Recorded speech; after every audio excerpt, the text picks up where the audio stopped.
Hi, my name is Elisa. Thanks for tuning in to Backyard Composting is Easy. This compost was made in our backyard system.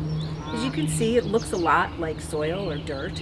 It's actually a soil amendment, a humus, you might say. The process of composting is the decay of plant and animal matter.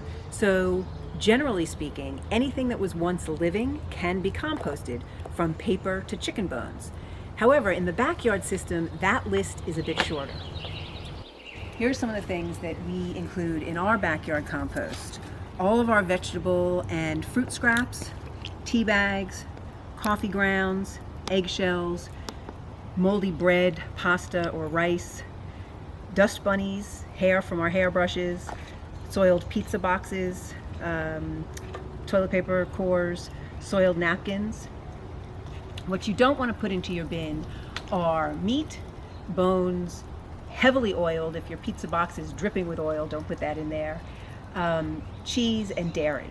Those things should be composted in a commercial or large-scale facility where they process tons of material, and their compost will get very hot for a long period of time and break those items down more quickly. In your backyard bin, they're not going to break down quickly, and they can also attract animals like mice and raccoons.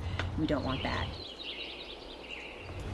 Even omitting those items from your backyard bin, you may experience an animal interested in your compost. If that happens, I suggest not putting in the eggshells, bread, pasta, and rice materials. Our compost setup is a joint effort. We share with our neighbors, and I highly recommend that you share with a neighbor or two if you can. The increase in the amount of materials you put in your system will help speed the process along a bit. Ideally, the bins or the compost system should be in a very sunny place. We have a cloudy day, but we only get a couple of hours of sunshine here a day, and we do fine. The more important idea of placement of your compost system is that it's easily accessible and convenient to get to throughout the year. I also recommend a 2-bin system, one active and one curing. We happen to have 2 identical earth machine bins, but your bins don't have to be identical, nor do they even have to be bins. There are a myriad of ways to compost in your backyard, from simple open piles to very elaborately built bins, do-it-yourself repurposings of garbage pails, to the store-bought type like this, or the ones that sit off the ground that rotate to mix the materials.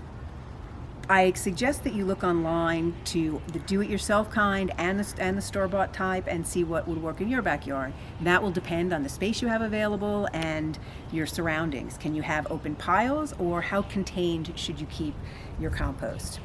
Whatever the style or setup you have, the process of composting is the same. And here's how I do it. I collect my compostables in the house in this bin under my kitchen sink, and about once a week I'll come out and I'll empty them into my active bin. And then I'll take about an equal amount of dried yard waste, typically a lot of leaves, some broken twigs, and about an equal amount, and I'll use them to clean out my bucket, and I'll put those in, and I'll mix that up. This is a compost crank. It's wonderful for turning compost. You don't need to have a special tool. A shovel or a pitchfork will work. So I'll mix this stuff up a bit, and then I'll put a layer of dried leaves on top just to give it a bit of a cover.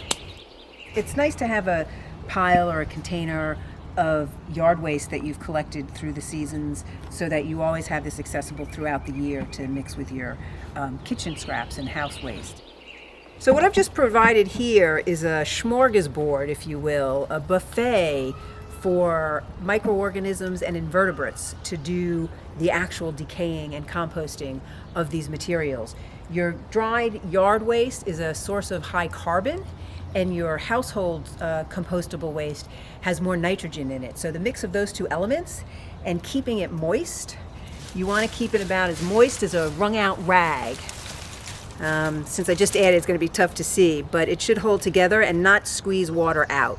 If it does drain water, what you want to do is add a little more of the dried material, including cardboard and paper.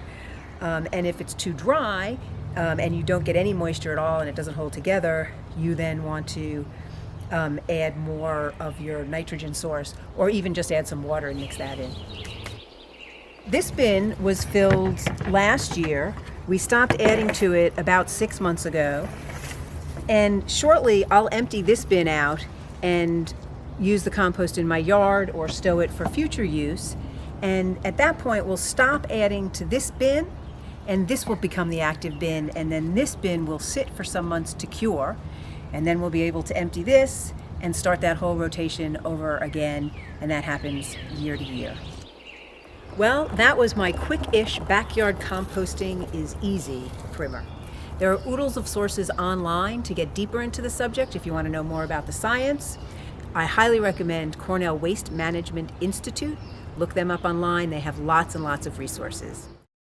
On a final note, why compost? There are lots of reasons to compost, not the least of which is to lighten the load for the folks who pick up your trash every week. Food waste is the wettest, heaviest, ickiest part of our trash. If you can remove that from your curbside pickup, you're alleviating the ick and lightening the load of the folks that pick up your trash and making a better work environment for them. The best reason to compost, perhaps, is the fact that you are returning resources and energy back to the earth.